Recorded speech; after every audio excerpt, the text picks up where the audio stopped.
এখানে কাসেমি সাহেবের নামটা উপরে না দিয়ে আমার নামটা দিলেন কেন? যদিও এই বড় বড় যারা আলেম তারা এগুলো নিয়ে বিরোধিতা করে না, যারা 3 নম্বর শ্রেণীর মানুষ, 3 নম্বর শ্রেণীর যারা আলেম তারাই বিরোধিতা করে, যারা অশিক্ষিত বেহায়া নোংরা মানুষ তারাই বিরোধিতা করে। বড় বড় আলেম যারা এগুলো কেউ প্রাধান্য দেয় না। আরে নাম যেখানে থাক না কেন, আব্দুল করিমকে আপনি শেষে দিল যে কথা বলবে, প্রথমে দিল সেই কথা বলবে না, কম বেশি হবে? কম বেশি হবে না? তো এই বাড়াবাড়ি করে 3 নম্বর শ্রেণীর মানুষরা, 3 নম্বর শ্রেণীর কিছু মানুষ থাকে তারাই বাড়াবাড়ি করে। তো আমার আপনাদের কাছে এতটুকু আশা যে যখন কোন মাদানী সাহেব থাকবে, যখন কোন হেড মুদাররিস থাকবে, সাইফুল হাদিস যখন থাকবে, সালাফি আলেমেরা যখন থাকবে, দেওবন্দি আলেমেরা যখন থাকবে, তখন তাদের নামটা উপরে দেন, আমাদের নামটা নিচে দেন। মনে থাকবেন ইনশাল্লাহ? কথা বলে না।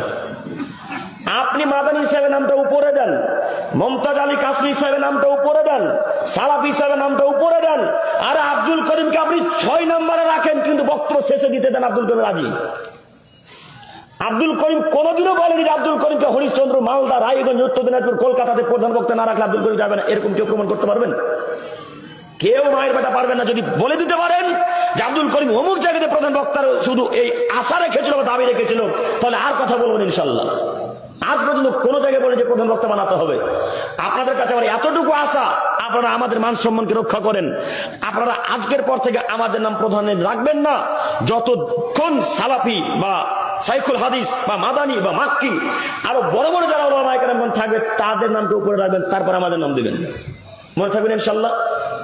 এতটুকু আপনাদের কাছে আমার অনুরোধ, চাওয়া পাওয়া এতটুকু।